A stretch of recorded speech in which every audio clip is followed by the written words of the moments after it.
The clock that Howard was referring to is mine. I never run overtime because I carry a large wristwatch that I can keep track of. It's kind of a funny story. I've been, for the last 15 years speaking about full-time for the Heartland Institute, traveling all over North America. And when I started doing this, I had an agent that booked me for them.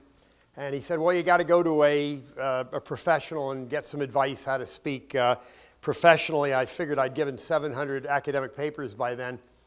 And I spent 3 days with this fellow, and I wouldn't name him because he was a pompous ass. And he basically taught me everything I never wanted to do as a speaker. But it was still worth it because he said, carry a big clock and never go overtime. People will like you. So I took that advice to heart. A couple opening comments. This is incredibly exciting to be here. But before I get into the nuclear aspects, Howard's talk was excellent. And a few years ago, there was a talk on low-level radiation here, maybe 4 years ago, Jane would remember, by Ed Heiserat, who wrote a book called Low-Level Radiation that is really outstanding. And if you're really interested in all the wonderful things about low-level radiation, which Howard brought out, I would recommend that you get a hold of that book. It's in print, and it doesn't cost very much. You get it on Amazon.com. I've heard some great things here. First of all, hearing Fred Singer. One of the neat things about coming and speaking at DDP is you really can say anything you want. I mean, you can really be open, although when we get political, you saw Howard move away from the podium to make his wonderful comments about Art, who, of course, we all want to see elected in a couple of months. But I heard Fred Singer discussing the climate alarmists, and he used the word evil, and I just love that because I think they are evil.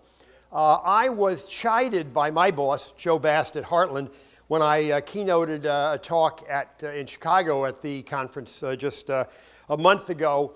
And when I was asked a question, I was saying some things like you heard Chris Horner say last night about the problems with capitalism and the capitalists who don't defend it. I made a comment that capitalism as a system is terrific, but capitalists can be incredibly unethical. But socialism as a system really sucks. I got in a lot of trouble for just speaking my mind. I know none of you here would mind that. My background in nuclear energy is really very interesting, and it's why I'm here. And by the way, my entire talk is written out in narrative form in your packets. In fact, it was published in the British Journal in April, Energy and the Environment. So everything I'm going to say you can read later. But how I got into this field is fairly interesting. I took nuclear physics from John Wheeler at Princeton, and John was one of the people on the Manhattan Project that developed the atomic bomb. That's number one. I had a nodding acquaintance with Albert Einstein, and there are very few people that can say that. When I say I had a nodding acquaintance, you want to take me absolutely literally.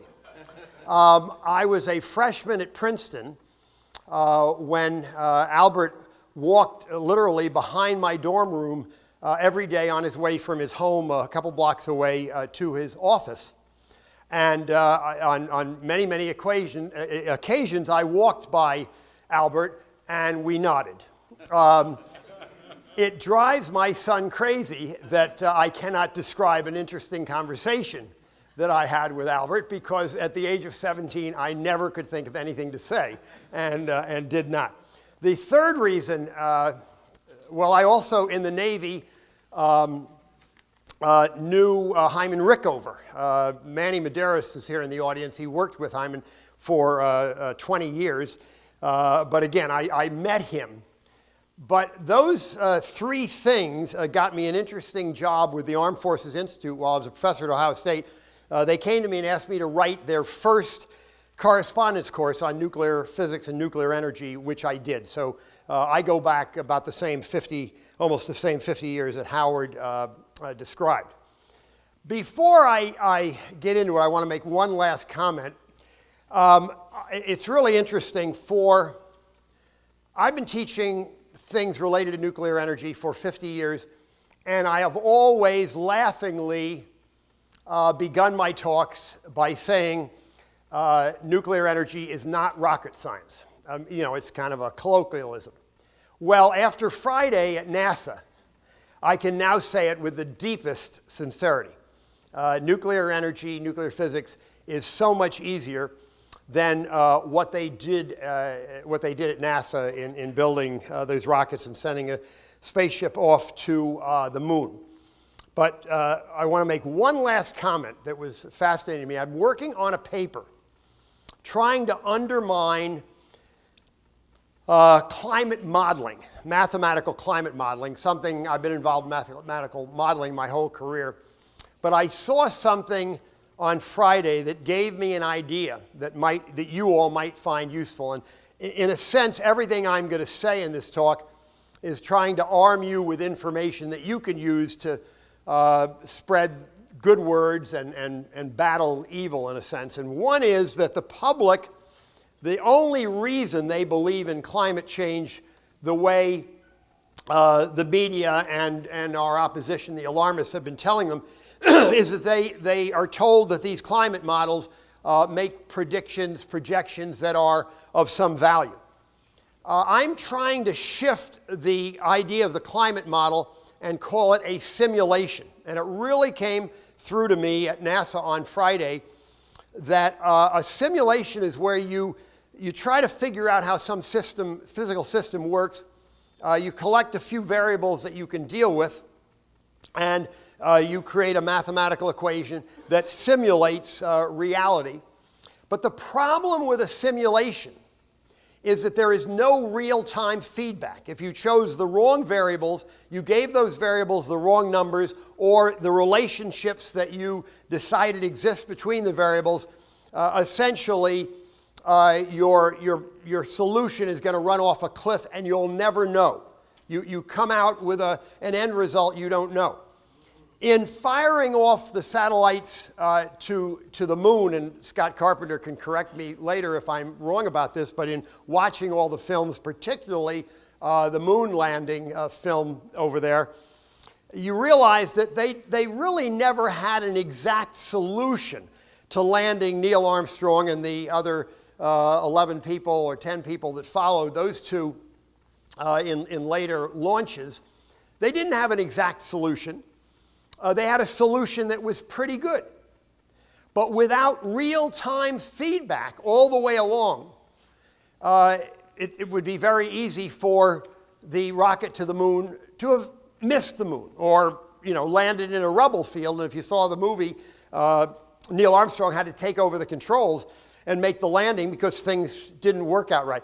A solution takes variables that are known, comes up with a relationship between them, but gets real-time feedback.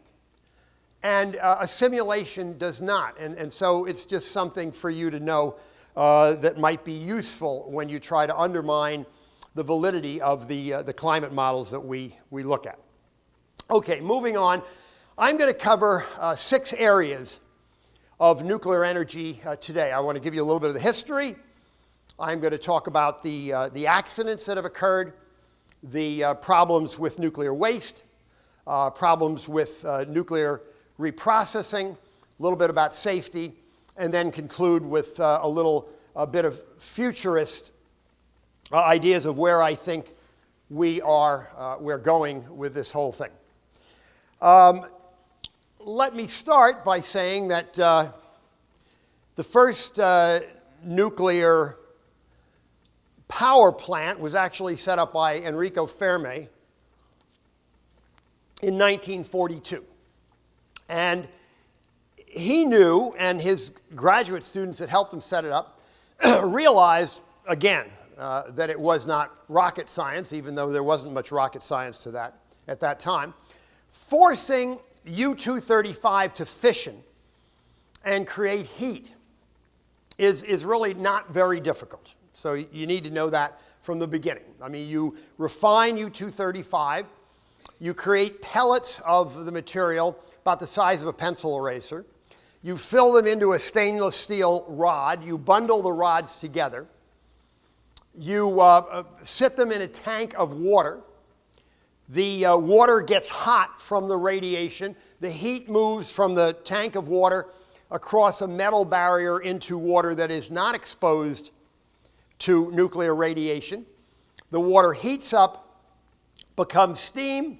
The steam is channeled into a turbine. The turbine blades turn, and we have electricity. It really is that simple. Even the chemistry isn't that difficult. I mean, the problems are obviously ensuring that the radiation is not exposed to people. What is so fabulous about nuclear energy is that a pound of it, about the size of a baseball you can hold in your hand, is the equivalent to 1 million gallons of gasoline, automotive gasoline, that powers us. 1 pound equivalent to 1 million gallons of gasoline. A ton of U-235 nuclear fuel is the equivalent of 2 to 3 million tons of fossil fuel. I say 2 to 3 because it depends on whether it's natural gas or coal or oil. 2 to 3 million tons is the equivalent of a single ton of nuclear fuel. So the power is absolutely amazing. Okay, so Fermi was working at the University of Chicago and set up the first reactor in 1942. And this was kind of at the same time that the Manhattan Project was going on. But his work was entirely funded in the area of nuclear propulsion. The whole idea was to figure out how to make a nuclear power plant that would drive a ship. In 1954, we did two things simultaneously. The first power plant was built by Duquesne Power and Light in Shippingport, Pennsylvania. The first commercial nuclear power plant in 1954. That is the same year we launched the Nautilus submarine, the first Nautilus ship. We now have 444 nuclear power plants operating in the world in 33 different countries. We have 104 plants. We have the most in the world. These 104 plants in 1998 produced 674 billion kilowatts of energy in 1998. Kilowatt hours, excuse me. Now they produce 800 billion kilowatt hours. In 12 years, we've improved dramatically the efficiency of these plants by the equivalency of having built 26 new plants, though we have not built a single plant in over 30 years. By more improvement of the plants, the equipment, and our procedures, we've made these dramatic improvements, but we've not built a plant. The 444 plants in 33 countries. Next to us would come France. They have 59 plants and produce, as most everybody knows, about 80% of their electric energy. Next comes Japan. They have 55 plants and produce about half of their electric energy. Then comes the United Kingdom. They have 35 plants, produce 23% of their energy. Russia, as I recall, has 29 plants. Germany has 20. And I don't remember what percentage of their electricity is produced. China has 7. But they have 132 on the drawing board, ready for completion by 2020. We've had in the world 3 major accidents. I'll bet nobody here could tell me the first nuclear accident in the world that created a... Okay, I'm wrong. 1957, Windscale in the United Kingdom. was a meltdown. There was a cloud of nuclear radiation that did escape the plant. To the best of anyone's knowledge, there was never a fatality and really no significant reported health effects as well. So our first problem, 57, not a problem. Most people have forgotten that one. But of course, we all remember the big problem in 1979 with 3 Mile Island.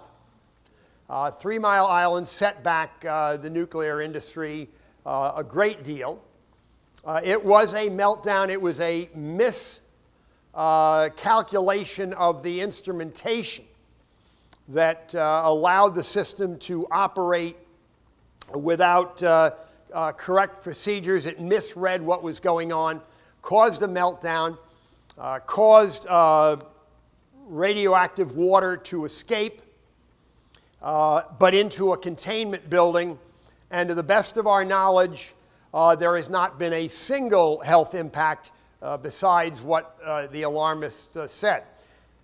It turns out that 3 Mile Island was a boon to the nuclear industry from a technical standpoint, because it led to a very large number of tremendous improvements in nuclear power plant construction from that time forward.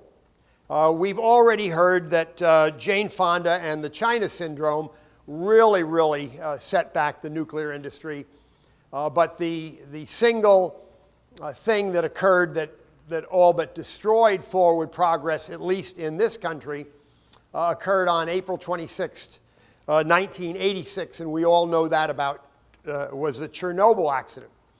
What few people in the world, and probably most of you are aware, but few people elsewhere are aware, is that Chernobyl was a power plant that could never have been built anywhere else in the Western world.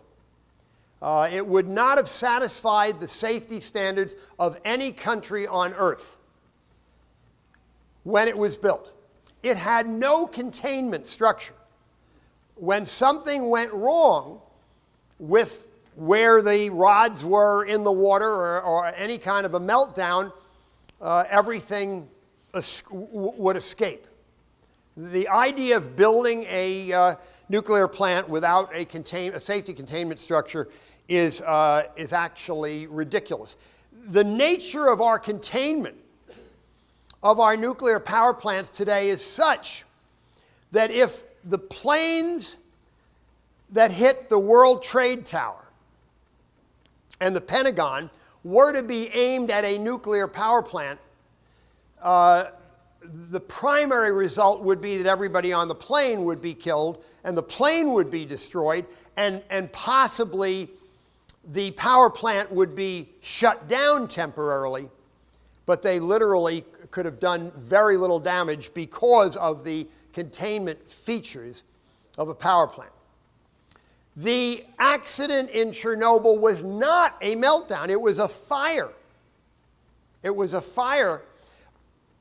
Anybody want, well, you probably know. You've heard papers about it, so I won't make it a guessing game. In the end, 31 firemen and others died of radiation exposure as a result of the fire. 1,800 people got, Howard, tell me, what was the disease? Well, thyroid cancer. 1,800 cases of thyroid cancer were reported. 99% of them were cured. The death rate was very tiny among that group. It took some years, and I think it may have been reported at this meeting maybe 10 years ago now.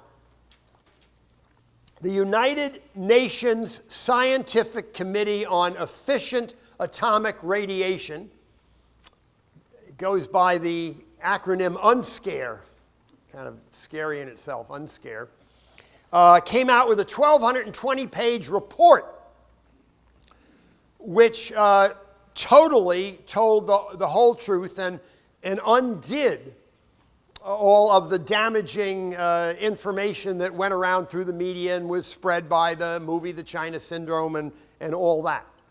So Chernobyl was the absolute worst case situation. I mean, if you had set out to build the unsafest, worst plant, to train your staff poorly or not at all, to create an accident waiting to happen, it would have been Chernobyl. But few people ever learned that. I mean, if you're not kind of in the nuclear industry, if you're really not on the inside, you would buy all the terrible publicity that virtually eliminated the nuclear power industry in this country. Let's move on to waste. Let's start off by the fact that Mr. Obama, a month or two ago, canceled Yucca Mountain. I can't remember how many tens of billions of dollars we've spent in studying different sites and building Yucca Mountain, but he canceled it.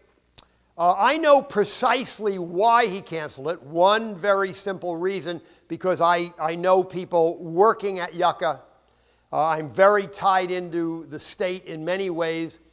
Would anybody like to tell me the single precise reason why Mr. Obama canceled Yucca? Howard? Howard and Fred Singer have the right answer. One reason only: to try to get Harry Reid reelected. Without Yucca being canceled, Harry Reid would have been toast. Hopefully he could still be beaten by Sharon Angle, who got the Republican nomination. She's a Tea Party gal with not a whole lot of background, but there is hope that she could beat him. But the fact that Obama would flush billions down the toilet, totally disrupt the nuclear industry for one political gain is reprehensible. I won't get. I think I can define Obama as a man who cares only about himself. I think every single thing he does, including all the oil spills, is how is this going to make me look? Not what can I do for the country. People that study the presidents recognize that most presidents grow in office. We've really elected some, kind of average, moderate dunderheads into the presidency, and with few exceptions, they got better. They grew in office. They took on the mantle of responsibility, and they became better people. That is clearly not the case with Mr. Obama. Well, what is the waste problem? First of all, the nuclear industry has been pouring money, which they have to do on a regular basis for every amount of electricity that's sold. They put money into a reserve for the construction of waste disposal. There are some nuclear power companies now that are going to sue the government to try to stop paying that money because there's no longer a repository. Now, I would argue that we don't need a repository on a number of grounds. I mean, I was never particularly in favor of Yucca, but I defend Yucca as a perfectly adequate site that can hold a significant quantity of waste for a number of decades. There is zero question in my mind it would have been safe. The geology of the area has been studied meticulously. But we really don't need it on two levels. First of all, we have 60 years of nuclear energy waste in this country, starting back 1954, that'd be 56 years of nuclear power plant waste. Now, the average plain water nuclear power plant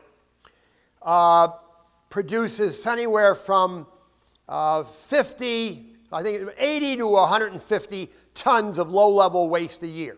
A pressurized water reactor produces between 20 and 75 tons of low-level radioactive waste a year. All of the waste that our 104 plants have produced in these past near 50 years would make a pile about 10 feet high within the boundaries of a single football field.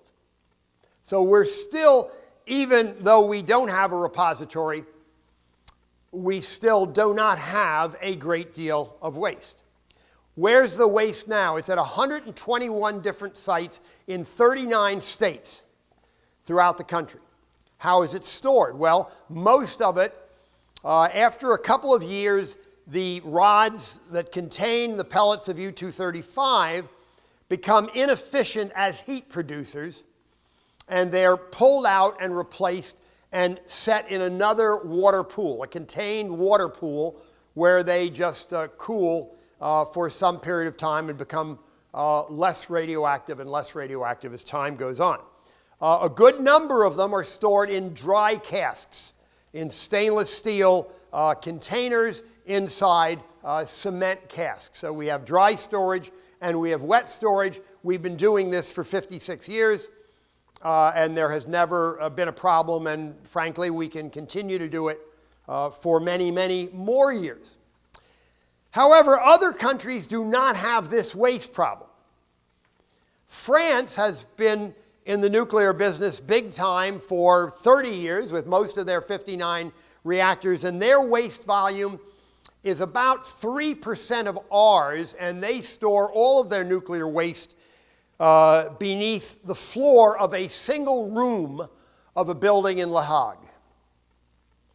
Why do they not have much waste? Why does Japan not have much of a waste problem? Why do most nations of the world not have much of a waste problem? Because they reprocess. They reprocess the fuel with a relatively simple, chemical equation and bring it back up to speed and use it again. When our rods are taken out, 95% of the energy is left in them. We really only extract 5% of what we could. Why? Because the brilliant Jimmy Carter in 1977 made it illegal to reprocess our nuclear waste. Now, he did it for two reasons. I mean, I think Jimmy Carter is a very nice man. I really do. I think he had already reached senility when elected to the presidency, however. And I know that he graduated, if not the bottom of his class at the Naval Academy, in the bottom 3. And he reasoned that in the reprocessing, accurately, to a half extent, of nuclear fuel, plutonium is created. Plutonium is U-239. And he said, well, plutonium is how we make atomic bombs. So we really can't go around reprocessing our waste and create weapons-grade plutonium, which someone could come in and steal and make a bomb, and we'd be in trouble. So he did it for that technical reason, which I'll explain in a moment was incorrect. And secondly, he thought, he was a peace-loving guy. I mean, he hugs everybody, including Hugo Chavez, as you may recall. He reasoned that all the countries of the world would follow suit, and we would eliminate this threat. Maybe someone in this audience can correct me, or maybe one of the Robinsons can correct me. I don't know of any country that followed suit. I don't know of any country that has the capability to reprocess their waste that is not doing it. Now, the technical error that he made is that the plutonium that's created in the reprocessing is not weapons grade because it's contaminated with 4 other isotopes. It's absolutely useless. And if you really want, if you do buy Ed Heiserot's book on low-level radiation, he has a chapter which creates the most incredible scenario of what it would be like to rush into a reprocessing plant and steal the waste. I mean, it's just humorous how you got to get the trucks through the guard, and somehow you've got to get into the building, and you've got to get material that's going to kill you instantly if you carry it out. I mean, I don't think he wrote it as a comedy scene, but it would make almost a good Three Stooge movie. But Jimmy Carter, again, a nice man, either not very bright to begin with or senile, and I really do believe that. I don't say that jokingly. Now, in 1992, Ronald Reagan rescinded the Carter executive order and made it legal to reprocess, but nobody has done it. And that kind of goes into what Chris Horner was telling us about last night. None of the nuclear power plants wanted to mess with something that was not politically correct, that was not attractive. They recognized, the guns they would be under from the nuclear alarmists. So it has not been done.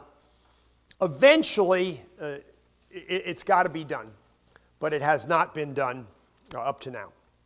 All right, let's talk about the safety. And these are facts. Again, all this in my paper, but I want to arm you with some numbers that are very easy to remember that you want to spread in conversation at any opportunity you can, because it'll dazzle people with your knowledge and it will make them very optimistic and understanding. Now, public opinion about nuclear power has shifted dramatically. The majority of the population at the time of Jane Fonda and the China Syndrome were dead set against any more nuclear power. Today, the numbers in favor of continuing with nuclear power are closing in on 70%. And while Obama, I'm not sure how smart or not smart he is, how knowledgeable or not knowledgeable is, but I know he's shrewd. And so, as you heard Chris Horner last night say, that he's promised a couple $2 billion for loan support for nuclear power plants, making it look like he's in favor of nuclear energy, while at the same time shutting down our one repository we've worked on for decades. So it's a bait and switch. He's really not in favor of it. But here's the safety record. And I think everybody in this, well, let me first tell you that 4 people have died in the nuclear power industry, but not in a commercial power plant. In the Raft River Research Project in Idaho in 1976, 4 people did die in an experimental nuclear power system.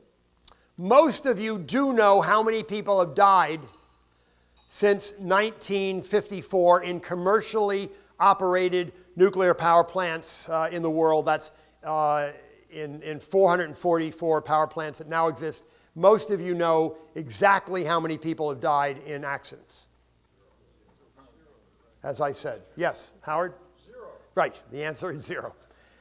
We've talked about that. Nobody has ever died. 200 people a year die in fossil fuel power plants. Coal-fired, gas-fired. I mean, there are accidents. The death rate around the world is about 200 a year. No one has ever died. Well, how about this one? This is better. In 54, as I told you, we launched the Nautilus submarine. We built 200 nuclear vessels. 82 of them are still operating. They have traveled 150 million miles. They are welcomed at 150 ports of call in the world, in 50 countries. There has never been a fatality. I don't even know of a serious injury, though there may be one, in a nuclear vessel in the world. I mean, it's absolutely astounding, the safety record. I mean, it's just hard to believe. It is the safest form of power. It is the safest industry that exists on the planet. We're moving in that direction. People are beginning to recognize it.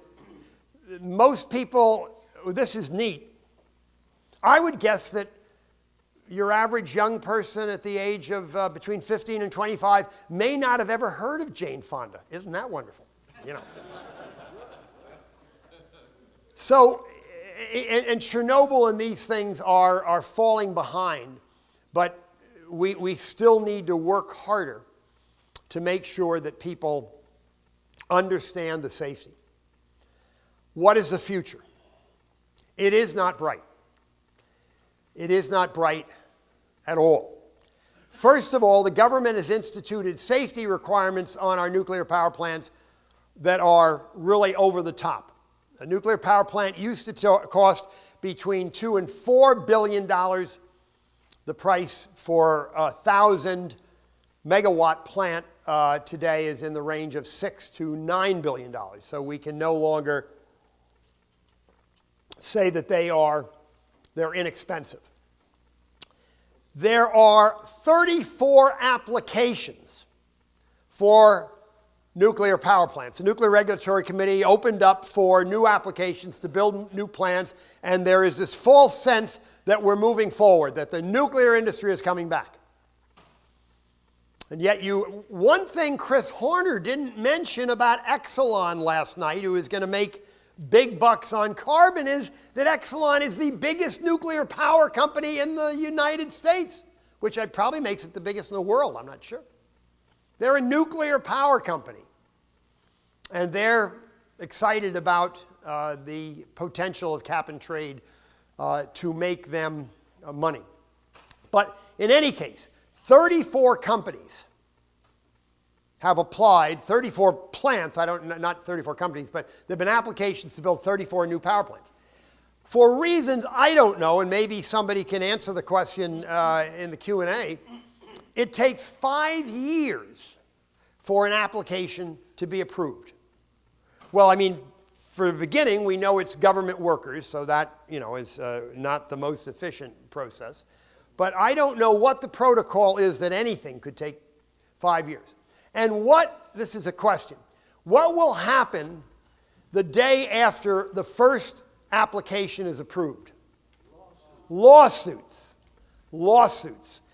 Got to take another 5 years. I think I can predict we will not have a nuclear power plant as early as 2020, at which time China will have 132.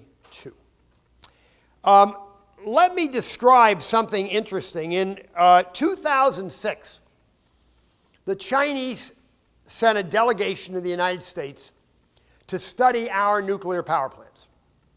And we welcomed them in and took them around to all the best plants.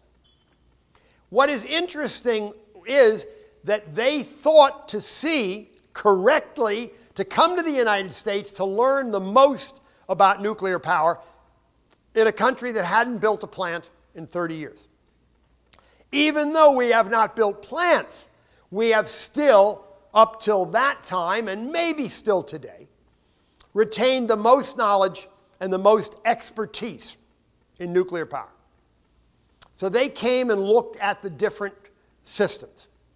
And they decided that they liked the Westinghouse nuclear power plants the best, and they were going to take that technology back. And you'd say, wow, that's going to be a real shot in the arm for the nuclear power industry in the United States. Who would like to tell me why that is not so any longer?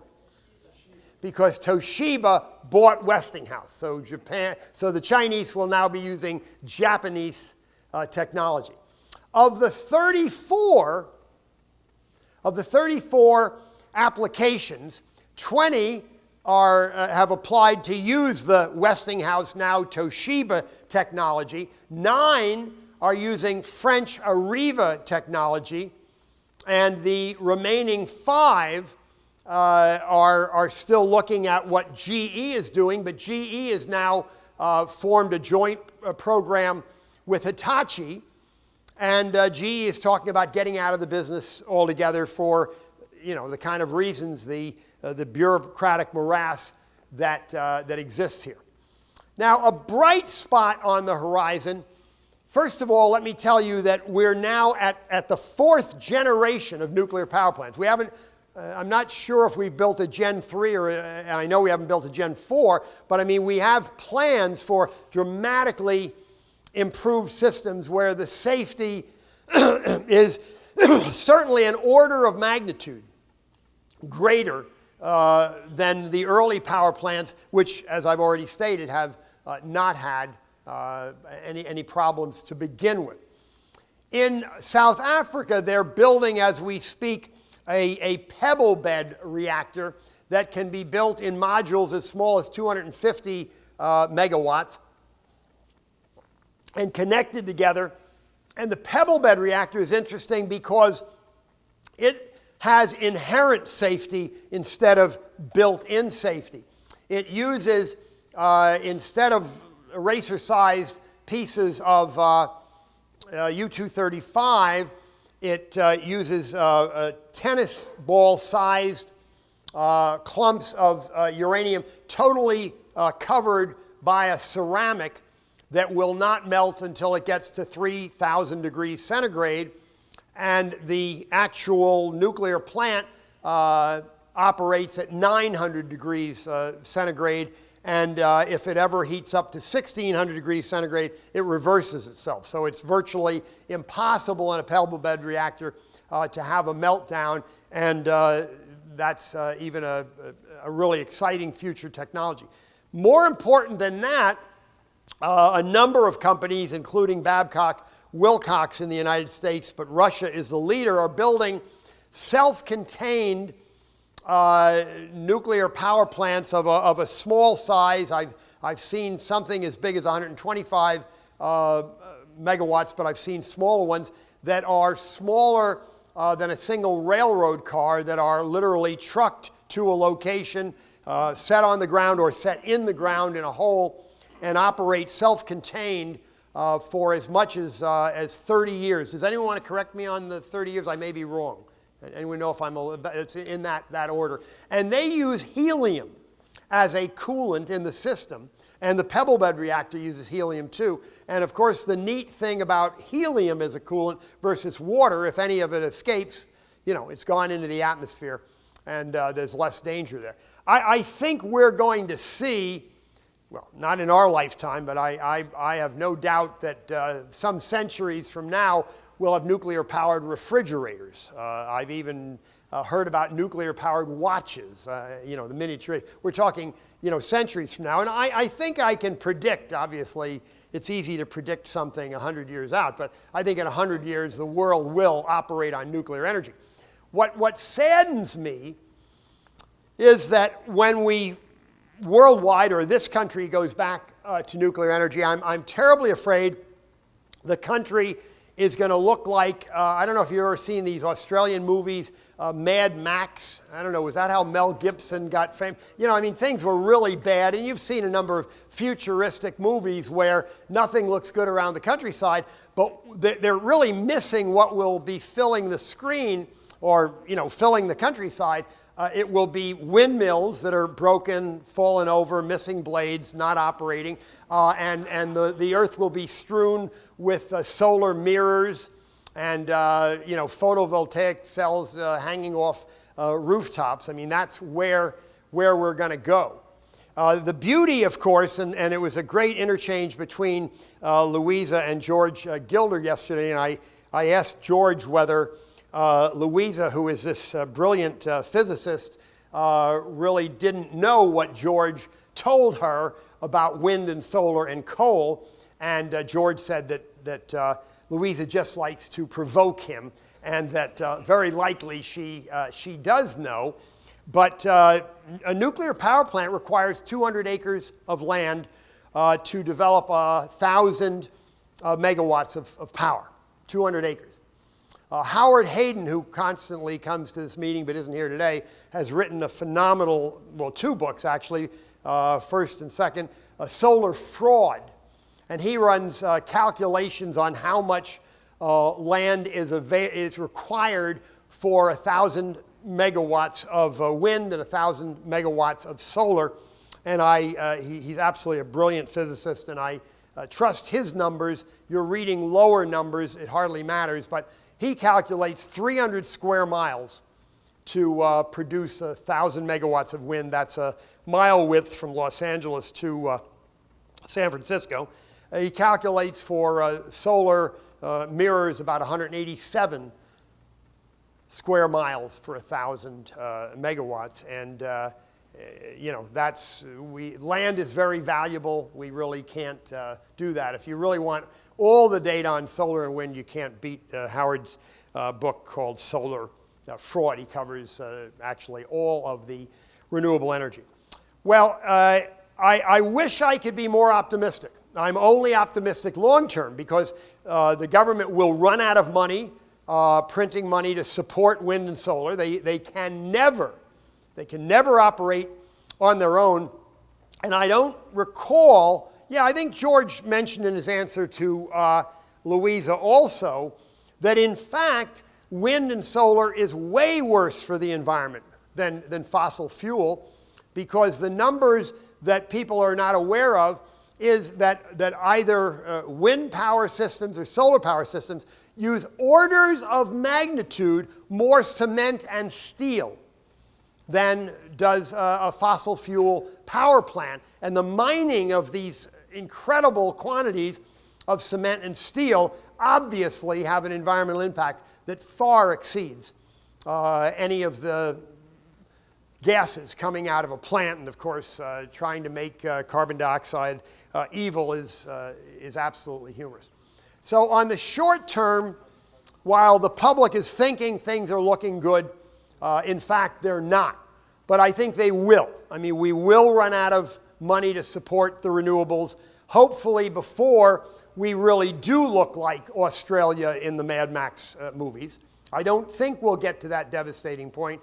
I am totally optimistic that there will be a sea change in November, and that in 2 years after that, we can find a person with a conscience to run for office and win. So long term, I am optimistic. Short term, I am not. I am going to end there and would be delighted to have anybody add some things I left out or ask me questions or make comments. I think we have the clock on the table, not the clock on the wall, says we have 12 minutes. Yes? I just want to say that the book, Ed Heiserant's book, yes. is fabulous. It should be mandatory reading. It's called Underexposed. I called it low-level radiation. It's called Underexposed.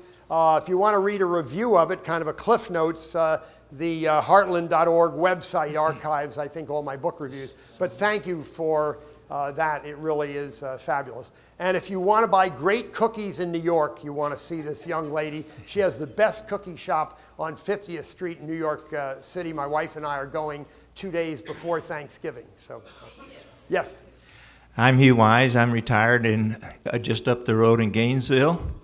And I'd like to, I've heard in respect to why should Exelon be so interested in cap and trade. When I was employed there in Washington, I used to go over to the CEI and listen in on their meetings. And I was startled to learn that one of the reasons Exelon might be interested in promoting the cap and trade is because when the cap and trade bill was first ginned up, there was a provision that nuclear power plants which generate no CO2 were to be given carbon credits, allocated carbon credits, which they could then sell. So is that? That's absolutely true. I know that to be true. I have been an opponent of the nuclear industry on ethics basis for 20 years. Since the global warming alarming ridiculousness started, the nuclear industry has used it to promote themselves. We don't put out greenhouse gases. Now, even though nuclear physics is not rocket science, anybody who is a competent nuclear physicist and is a scientist in the industry has to know that carbon dioxide has no impact on our climate. And the fact that these people could promote themselves by saying we don't put out greenhouse gases to heat the atmosphere has been a problem for me with their industry. So, I mean, you really can use a broad brush in painting these big capitalist companies, whatever they do, as lacking in ethics. I don't understand why somebody can produce TV ads like the coal companies do about clean coal. Why doesn't somebody put you on TV every day? Well, that's very... Where are these damn companies? Where's the money? You know, that's very kind of you, and I use that in many of my lectures about environmental issues. There is one industry that escaped the clutches of environmental alarmism 25 years ago, and they were immortalized in the famous movie The Graduate. So you all know what industry I'm talking about. Plastics. The plastic people were smart enough when the environmental zealots started after American industry to destroy capitalism to run these public relations ads just saying how important plastic was in your life without promoting a certain product. And you're indeed correct. That's what these industries should be doing now. But instead, what are they doing? They're promoting wind and solar. I mean, I don't feel sorry for BP. I mean, it was a terrible accident. Someone asked a question about, was it a torpedo? No. I mean, I started out as a petroleum engineer, and I've already written a paper about this. I mean, it was an accident. A lot of mistakes were made. But that BP, well, I hope they don't go bankrupt because a lot of people in the United Kingdom have all their retirement savings in BP. But the fact that they have been making a name for themselves these past years in wind and solar is about as dishonest as could be. Maybe this is better for Dr. McAbee, but I'm sure I'd like to hear your comment. The Underexposed book has a picture of people going to Austria there to sit in a cave with a stream going by to get exposed to radon gas. There's a website for that. And you can do that in Montana, by the way.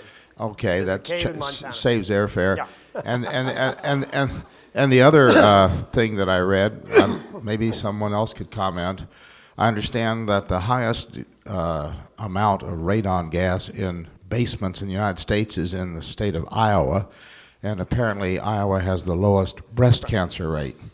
You're correct. It is Iowa, and Bernie Cohen has written extensively from the University of Pittsburgh that all the counties, every county in America, and they looked at all 3,000 plus counties, or I'm not sure what the number is, that the more radon you have, the lower the cancer rate. And it walks step by step with Howard McAbee and the atomic bomb in Japan. And basically that's what Bernie Cohen, leaping off knowing that the cancer rates were lower in Japan a few miles away, he looked at radon in the whole country. And the EPA is still promoting the radon removal industry when in fact radon, like CO2, is a good thing at certain levels, not super high levels. Yes?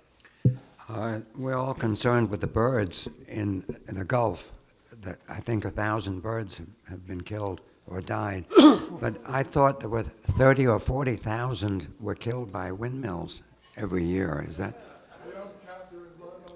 Yeah, the windmill sacrifice is gigantic. The Audubon Society is starting to count them. And it's interesting that Exxon has been fined a number of times for small oil spills you don't hear about, where a bird goes through and has its wings contaminated. They've paid some significant fines you don't know about. But no windmill has ever been fined for destroying birds. It's really amazing. But if the environmental people who really love birds, the sad thing about most environmental alarmists is not that they love animals, wildlife, and nature. They hate people. So that's what we're on. But you're absolutely right. On a more serious vein, in Washington, if it's 10 years to build a nuclear plant, you hear that number all the time. Right. I'd heard 7 years is the bureaucracy. If it was a standardized plant, how long would it take to build if they could be done efficiently? And then are there also like Davis-Bacon Act and all sorts of things that increase the cost? Yes. On the construction. Right. After it's approved, what other regulations are there that make the construction incredibly I slow? can't name them all, but the rise in price from 2 to 4 billion of yesterday to 6 to 9 billion today is largely the regulatory costs, the safety costs, rather than the cost of steel and cement. Obviously, that's some of that, but most of it is regulation. The people I talk to in the industry tell me that they could build a plant in 4 years. I mean, if they were not interfered with by the government, the actual construction of a plant could be completed in 4 years. You're probably right in the 7 to 10 year range. So if we're saying these applications are going to take 5 years for approval, figure 5 years in the courts and another 10 years to build them, I'm 100% sure we're not going to have a plant in 2020, maybe 2030. And the interveners' attorneys are paid for by the taxpayers. Right. That's been the case from the I'm beginning of Richard EPA. Forrester. I started my career at Oak Ridge National Lab many, many years ago, and I worked with all these old guys on molten salt breeder reactors and molten salt reactors and HTGRs and all the rest of them. And the bad thing is all of them are dead. And even young guys like me who started right out of school are getting up there in years. And so all of our technology, I mean, that's the scary part. But the one reason I came up here was I wanted to remind you to mention when you talk about Chernobyl was that the Russian reactors, the reason we had a problem there, the Russian reactors were all production reactors. We don't build production reactors to provide civilian electricity. Well, now, would you quickly define a production reactor? I'm sure That's a people- reactor that's designed to create plutonium. Okay. Do it both. Oh, I'm glad you mentioned that. And because There's of one. that, it has an inverse thermal coefficient. Okay. So when it starts to get away, it gets worse. I did leave out one thing I wanted to tell you before George Gilder speaks. What's interesting is that we get exactly, or almost exactly, half of our nuclear fuel for 104 power plants from the Soviet Union, from Russia. Russia supposedly, as they disassemble their many nuclear weapons, sell us the nuclear material in the weapons. We're not 100% sure that's what they're doing. We're not sure they're not just creating it in a plant itself, but half of our fuel comes from Russia. Since 20% of our electrical energy is nuclear in this country, arithmetic would tell you that 1 out of every 10 light bulbs in America is powered by Russian nuclear fuel. George. Great speech, as usual, but I wish this demonization of large corporations would stop. They are, as you described them, but they've been virtually nationalized in the United States between the laws that regulate them, the lawyers that litigate them, the politicians that rate them. They've been made this way by the government. The government's created these institutions in their own image. And I think to blame it on capitalism is really a fundamental error. No, I have not blamed it on capitalism. I've blamed it on the individuals that run the corporations. I totally agree with everything you say, but these people get up and tell lies to benefit and their they rise to the top of these institutions that have been.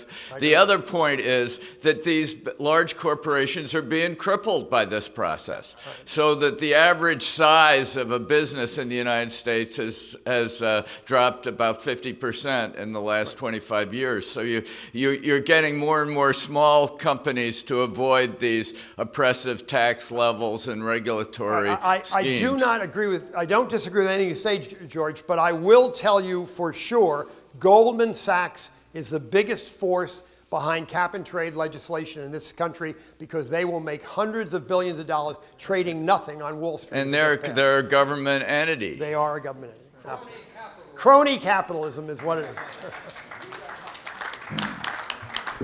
Howard. This is a side comment about George's comment. The three big evils in our society are encapsulated in 3 words that are popularized by Art Robinson in Access to Energy: taxation, regulation, and litigation. So if you don't read Access to Energy, you better start. Good. Agreed. You know, I knew Peter Beckman and read it long before Art came on the scene, and when Art did, I said, oh, there's no way it can be as good as it was when Peter ran it, but I was certainly wrong about that. It is fabulous. Amen.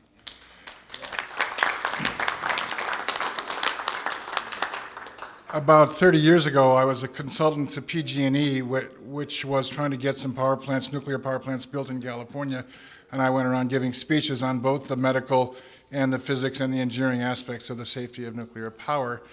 And I was always amazed that the PG&E executives that I was working for weren't red hot for nuclear power, because I was. It was obvious. And the answer is because the power companies use coal, they use they burn oil sometimes, they use nuclear, et cetera, et cetera. They have multiple ways of producing energy, and so they can't be powerful advocates of one at the expense of the others. And then the larger question is the way that they're regulated and the way their money is made. The point is that they're basically regulated so they can get a certain percentage over and above the cost of electricity they provide. So it's like a cost-plus industry. The more money they charge, the more money they make. That's why they're backing solar and wind power, because if that doubles the price of electricity, they'll make twice as much money. That is a back-asswards way of running our energy production. Well, both Howard and George are, absolutely right. It's very, very complex, and I think it all starts at government, and maybe one day we'll take our country back. Go. I forgot to say that there's more than just Jane Fonda, which is terrible. I couldn't even get to raise my hand at her talk once. But there was my friend Ernie Sternglass. You may have heard of him. In my book, which I have out for sale, and I have some flyers because there are not very many of them here, there's Exhibit 3, I dug out of my garage, where he uses my name in vain after 3 Mile Island. There's no way I could refute it. He calls the government as lying, and this is what the public gets, to hate government.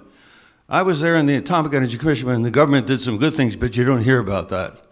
And now they're over-regulating, as you say. Now, I just read the book, I just reviewed the book, Radiance of France by a history professor at Michigan. And it points out how they took over and properly used some of the government to avoid what the Sternglasses were telling the people, and they adopted our light water reactors, and they threw away their gas coal because it was cleaner. And I've got a letter to editor I'd like to show you. I'll look forward to seeing it. Posted in public. Publish it. Thank you. Well, we're out of time. Thank you again so very much.